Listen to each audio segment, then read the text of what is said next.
What's going on, guys? Do It with Dan here. I've actually got a motovlogging tutorial for you guys. I've been talking about making this video for a long time, and here it is. Basically, this is an all-in-one motovlogger tutorial, meaning that if you're just getting started, want to learn how to start, don't even have a fucking bike yet, or if you've been doing it for a little while and you want some new tips and tricks, this is for everyone.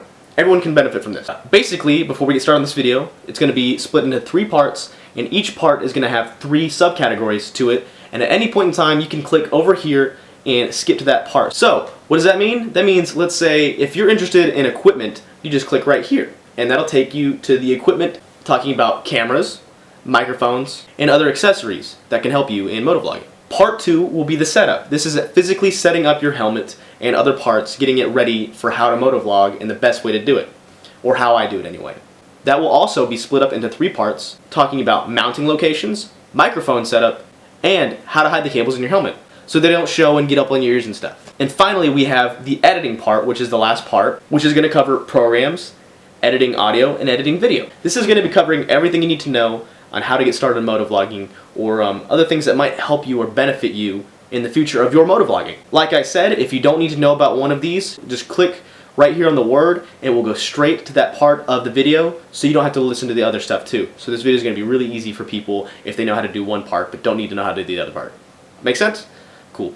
So first we're going to talk about the cameras that you can use for motovlogging. There's a few name brands out there that kind of take the cake on most of the motovlogging community. For instance, GoPro is probably the #1 brand when it comes to motovlogging because the camera is so versatile. You have a lot of different attachments. It's kind of an iconic camera versus, like, let's say some of the other brands, because this is what people in the X game use. This is what people use when they're snowboarding, when they're motorcycling, when they're doing tricks. GoPros are pretty much universally known for having cool videos. I think that's why a lot of people use them. That's why I chose the GoPro. I also chose it because of its versatility. It's got a bunch of different attachments. They're really easy, they're very versatile, they can go on just about anything. So that's why I chose the GoPro. It's really the only camera I have any experience with. For instance, another high name brand would probably be the Drift. The Drift cameras are another action camera that are more or less popular.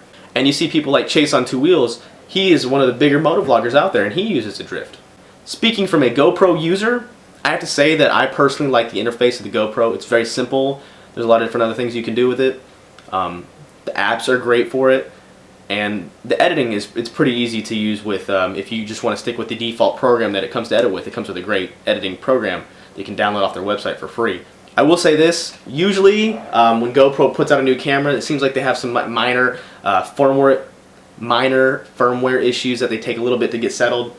For instance, the GoPro Hero 4s right now are having some trouble with the SD cards, the micro SD cards. You can only use a couple of micro SD cards. So that's kind of a downside for some people. Thankfully, I have like 4 or 5 of them, and the GoPro Hero 4 will match with one of them, and I didn't have any issues after then. But another thing to remember is that GoPro is really good about updating their firmware whenever they have an issue. And all I have to do is download on the camera. It takes like 2 or 3 minutes, so there's that. Another great camera to use would be the Drift X or the Drift HD Ghost. The Drift cameras are pretty well known for their good quality photos and their good quality video and their versatility as well. Another thing that's really cool is that instead of having a big blocky camera like the GoPro, it's a big square unit. Another cool thing about the Drift is that it has this awesome lens capability, whereas let's say that this was the Drift camera. You just twist the front of the Drift camera and it adjusts the angle left or right or up and down depending on which way you twist it. It's a great tool to use if you don't get the perfect mounting place because your helmet's kind of funky. So that's a benefit of the Drift over the GoPro. Personally, I like the GoPro. It's an iconic camera. They look cool. There's always cool accessories for them. That's my opinion. A lot of other people out there hate these fucking things. What I would do if I were you, get on Amazon.com or your preferred shopping website and read reviews. GoPros are reviewed great. Drift HD cameras also reviewed great. Even that new Sony action cam that's kind of coming up, and some people say they like it a lot too. Next, we're talking about the microphone for your said camera. Alright, so next we're going to talk about microphones. So you've either decided on what camera you're going to buy, have already bought a camera, or you're planning on doing it in the future. The next thing you need to do is buy a microphone, obviously, if you're going to be doing motovlogs. Motovlogs consist of talking while riding a motorcycle, and probably need a microphone to do that. Because let me tell you, for instance, let's say that you use a GoPro, but don't run a microphone to the inside of your helmet. Sure, it has a hollow backing on the non-waterproof cases, and you can hear noises at low speeds or not moving at all, but after you get past like 5 miles an hour, the wind sounds take over, and you can't hear anything from inside the helmet. You definitely need to buy a microphone for whatever camera you're using. I don't care what anybody says. Buy a microphone. If you're using a GoPro, you're going to need to buy the GoPro microphone adapter from mini USB to 3.5 millimeter. I believe it's 3.5 millimeter. Go on Amazon.com, go to GoPro.com, whatever. They have these things for like less than $10. They're stupid cheap. They plug into the side of your camera, like so, and it allows you to use any 3.5 microphone available. I believe GoPro does offer a few microphones that go from mini USB straight to the microphone, but they're kind of shitty, to be honest. Other people might tell you otherwise. That's their experience with them. My experience with them has been pretty bad. So yeah, if you're using a GoPro, you need one of these mini USB to 3.5 millimeter adapters. Like I said, they're stupid cheap. Definitely need to buy one anyway, so fucking get one. As far as the microphone is considered, I personally use a lapel microphone. You can find these things on Amazon, Walmart, or Radio Shack for like literally $5. I do all my shopping through Amazon, so I'm going to recommend it a lot. But go on Amazon.com and check out the lapel microphone. They're really small. They're going to look like this. The microphones are pretty small. As you can see, it's smaller than the tip of my finger. Now they do come with a wind baffle. It's a little round fuzzy tip that sits on the end of it. It keeps the wind from blowing in the microphone, so it's not like when you're riding. That's a good thing. You definitely need one of those. You can also pick up a pack of those on Amazon or at Radio Shack for less than $5. I recommend stocking up on them. Get 5 or 10 of the things because you will lose them if you don't glue them on. They fall off all the time with me. So I have a backup supply. I've got at least 10 of them on hand at all times. It's definitely worth getting more of them. And I've gotten to the point now where I just hot glue the fuzzy part over the tip of it. This is the wind buffer that I'm talking about. It's actually kind of a pain to get on the first couple times, you know. But like I said, just goes on over that, stops the wind from making a really loud sound. It doesn't take up a whole lot of room in your helmet. But I definitely recommend either hot gluing or super gluing the bottom of this to the wire. Otherwise, it's going to come off while you're riding. They come off super easy. So definitely get a pack of these. Like I said, they're going to be on Amazon for like $5. And by the way, I will be putting a link to everything on Amazon.com in the description that I recommend. Now, if you're using drift, I believe that you can just straight plug in a 3.5 millimeter microphone into it. I'm almost 100% certain on that, but I'm not totally sure. So look it up on your own. And just so you know what I mean by 3.5 millimeter, it's this tip right here.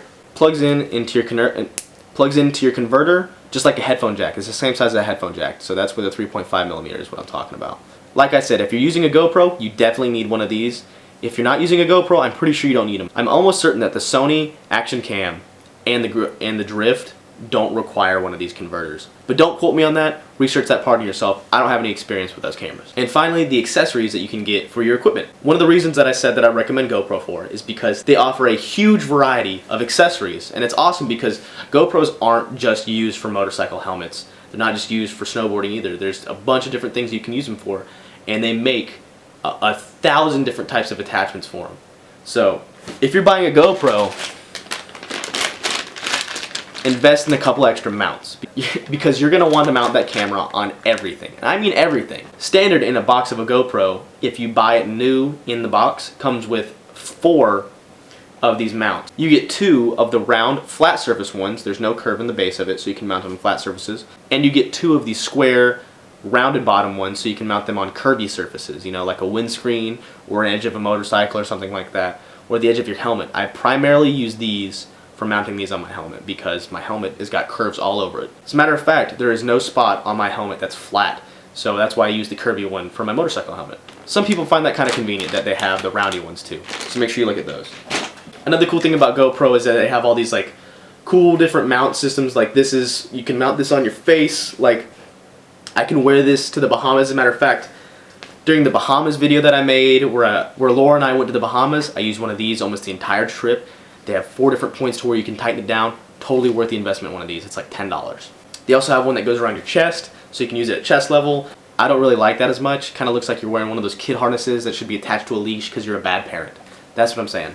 And there's a bunch of extra stuff you can buy for it too, like floaters or extra batteries and stuff like that. So that's why I recommend GoPros, because of the accessories portion to it. It's a versatile camera. That's just me.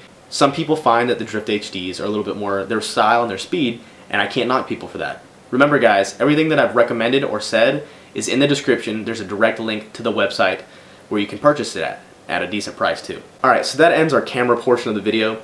Next you're going to be wanting to mount it on your helmet, more than likely. Obviously you have a couple different options here on any standard helmet. I think the preferred favorite and or classic mounting position is going to be on the side right here. I used this one for quite some time. I thought it was a great mounting point, where the camera will in turn sit about here and capture anything the right side of your face can see, also having a little bit of the right side of your face in the camera. I personally like the look that mounting on the chin gives you. Looking out in front of everything, seeing everything, you get both hands, the windscreen, and everything in front of you, which is, you know, I think a little bit more visually pleasuring than the side of your helmet for whatever reason. But either way, you can't go wrong with either one of these points. I also see a lot of people put it on the top of your helmet. Not a really big fan of this one because you get a lot of either too much forward or too much upwards. So it's either like you see nothing but the bike or you see nothing but the sky. It's a really hard angle to get right and look good. Another one you might be familiar with is Baker X Derek, who has his way down on the bottom left of his helmet, where he captures almost his entire left, and you can see part of his shoulder when he turns too. A lot of people like that view he has. That's just a couple of different mounting points that I suggest. Like I said, my favorite one is the chin. I just have your basic GoPro sticky curved pad stuck right there, the 3M stuff. And what you'll notice is there is a small gap in between the actual mount at the top and the face of the helmet. This has the potential of being a little bit weaker than most of your mounting positions, and Ian 187 makes a good point about what to do to fix this. You just go to any automotive stores, pick up the 3M double-sided tape, and you can fit it in there. I personally didn't go that route because I didn't feel like moving out of my chair, so what I did was I just took some super glue and poured it down in there, almost just as good. Matter of fact, I don't think this thing would ever come off. I'd have to really wrench this thing off to come off. I personally enjoy the front mount. Now what you'll need for the GoPro is you'll need a long mounting bracket and a swivel, kind of like this, that slides into place like so. And you'll see the best way to do it is to tilt it back at an angle like so. And the good reason to do it kind of almost tilting up is because when you're riding, your helmet actually sits on your head at kind of like an angle like this. So as you can see, even though that the helmet is facing down, it will take a couple of tries to get this angle perfect. I suggest doing a couple of different rides while taking a couple different camera angles into consideration, and then playing them back on your computer later or your phone app so you can see where your angles are at. This is personally the way I do it, and this gives a nice good space for you to run your cables to the GoPro. Now this kind of falls under mounting as well. If you use a GoPro, you're going to have these waterproof cases, which they don't actually have a way for you to plug in a microphone because they're in fact waterproof. If you're using one of these cases, you're going to need to take a drill and or a file and cut a nice big old hole right there next to the micro USB port so you can in turn plug in your microphone adapter. It doesn't take a whole lot of skill to do this. Take a big old drill bit and drill a hole into it. There you go. Slips right in. I mentioned before that Ian 187 has a really good mounting tutorial on this particular angle. I'll post a link to that in the description as well. So now I'm going to be switching over to my GoPro so you guys can get a better idea of how I've mounted my microphone in there. Since the camera's a little bit smaller than my DSLR, I can get into kind of a tighter space. I'm using your basic lapel microphone, and what I've basically done is I've superglued this portion of the microphone into the chin of the helmet. I've superglued it right there with the wind baffle over it. And another reason I've mounted it here inside the chin is because there's no vents, and this is a big deal. Make sure there are no vents in front of the microphone. Otherwise, when those vents are open, the wind will run straight in front of the microphone and you'll hear nothing but wind noise. So it's kind of a big deal. So all I've done is I basically superglued the wire, I've superglued the cable directly to the inside of my helmet. That way it won't move, it won't jitter around, and it won't loosen up as you ride. And then what I've done is another great thing about these lapel mics is they come with a clip right there, as you can see, and that allows you to kind of clip it to the inside of your helmet if you need to. And then I've pretty much just taken the wire and tucked it up underneath my cheek well in here, right there. So when I'm not recording, it just sits in there. When I do want to record, I can just pull it out, and it plugs directly into my GoPro with the attachment, of course. And then when I'm not riding, I just take it back in and tuck it up underneath my cheek well. And that way it's out of the way and it doesn't bother me while I ride. It's actually a really simple setup, and it's kind of ghetto, but I found it works the best out of all the different setups that I've tried. It's the big microphone. Actually, the smaller microphone, the flat one, is connected to my Cena headset, so I can use that to dual vlog, and that's a different video though. So in that little bit, I managed to talk about hiding the cables and just tucking it underneath the cheek well right here so it's not in your way. Tuck it behind something. Use duct tape if you need to. Really, that's kind of ghetto, but I've done it before. And that kind of covers all of our physical aspects of the actual GoPro mounting and what cameras, what accessories, blah blah blah. So that covers everything. Now we're going to be switching over to the computer so I can show you the programs, how to edit the video, and how to edit the audio. Alright guys, now it's time to move on to the video editing portion of this tutorial. So basically, the program that I use is Sony Vegas 2013. Now I happen to find that Sony Vegas is probably the most user-friendly editing tool out of them all, just because it's really easy to use. It's got tons of cool effects. What's great about Sony Vegas is that it's super convenient for motovloggers or vloggers in general, just because of its user interface. It's got quick and easy shortcuts. You've got a display up here. You can also edit audio in here a little bit too. I mean, it's great because it shows you peaks in audio. It shows you video cut by cut. You can slow down. You can play back. You can do all types of color correcting things. It's really great. Basically, I'm going to run really quick through 3 of the things that I do when I edit a video. So the first one I'm going to talk about is the vlogger cut. The vlogger cut is actually very popular for motovloggers and just vloggers in general, or video gamers. It's called a vlogger cut because it makes vlogging 10 times more enjoyable because you cut out all the unnecessary bullshit. So basically what you do is you take a stream of a video, and there's on a motorcycle you can't always be talking. Believe it or not, and you guys should know this by now, that I'm not constantly talking throughout a motorcycle. There's maybe periods for 5, 10, 15, 20 minutes, even 30 minutes where I haven't said a word or anything that I feel like is video worthy. So what I do is I just come through and I just cut it out. So for instance, here we have me saying something right here. That's where I'm talking, right there. And then I've got nothing here. I'm talking again there. I'll just push the two back together with each other, and that's that. And now you have a constant stream of watchable content. You don't have that gap of nothingness, which people who don't know how to edit will have in their videos, and it really just kind of bumps up the quality of your videos. It makes it that much more enjoyable to watch, and you don't have to sit there and listen to absolutely nothing, while nothing cool is happening either. So that's called the vlogger's cut. It's probably the most useful tool in making YouTube videos for motovlogging. And in Sony Vegas, it's the simplest way to do it. You find out where you want to cut the video, and you just hit S on your keyboard, and it will cut it, the video and the audio, right down the middle. And then you can move the 2 independent audios back and forth.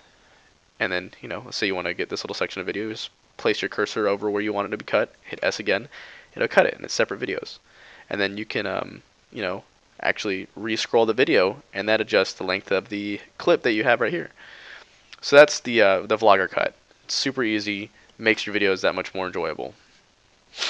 Another thing I like to do with GoPro videos specifically, because GoPros are kind of known for their lackluster saturation in their videos. A lot of them seem almost desaturated, if you will. So what I do is I just apply a saturation adjustment preset that I've made for Sony Vegas and GoPros.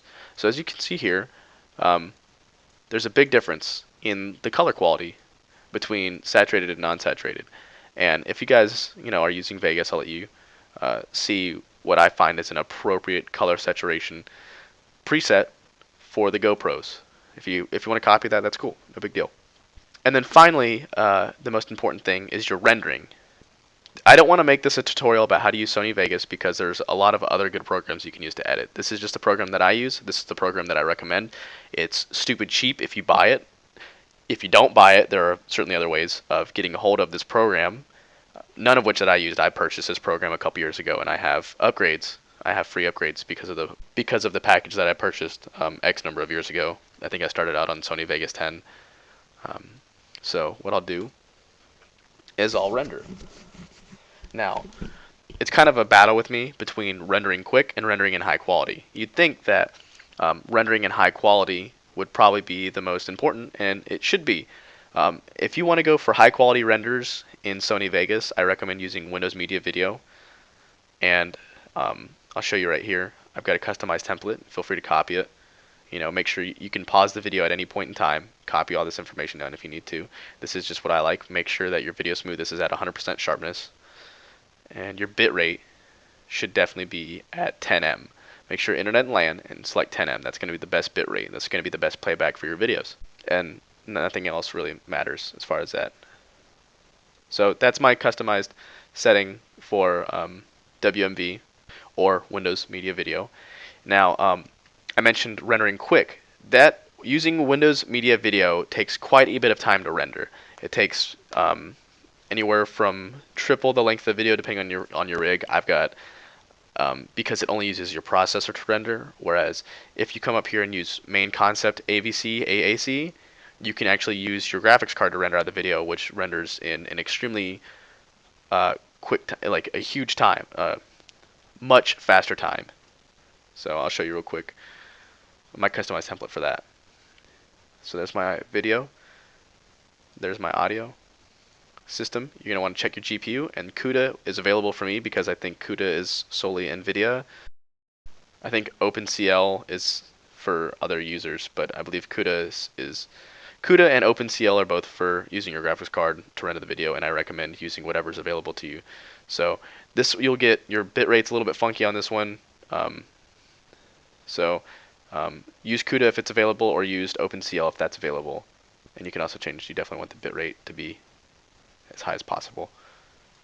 So, yep, those are my two rendering settings. Feel free to copy those down. It's going to make a world of difference in the quality of your videos.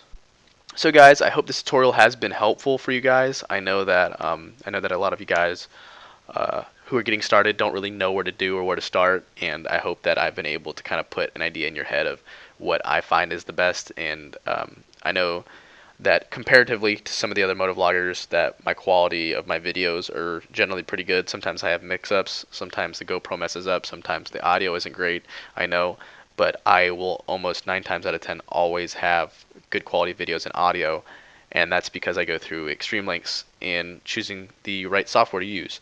So, like I said, Sony Vegas is my personal opinion. You do not need to be using After Effects to edit your motovlogs. It's a really not user-friendly program. I only use After Effects unless I'm doing really high editing stuff, like my apocalypse stick video. That one was very heavily edited with After Effects because After Effects is good for crazy visual effects. You need something simple to edit motovlogs. There's nothing crazy you need to do in motovlogs. It's pretty much just like cut out all the boring stuff, add music every now and again, and have a title or whatever, and basically that's it. Like I said, I hope this has been helpful for you. Like I said, I hope this has been helpful for you guys, and I really hope to see some of you guys using some of these tips and tricks to get started motovlogging if you haven't already. And yeah, I don't really know how to end this, so.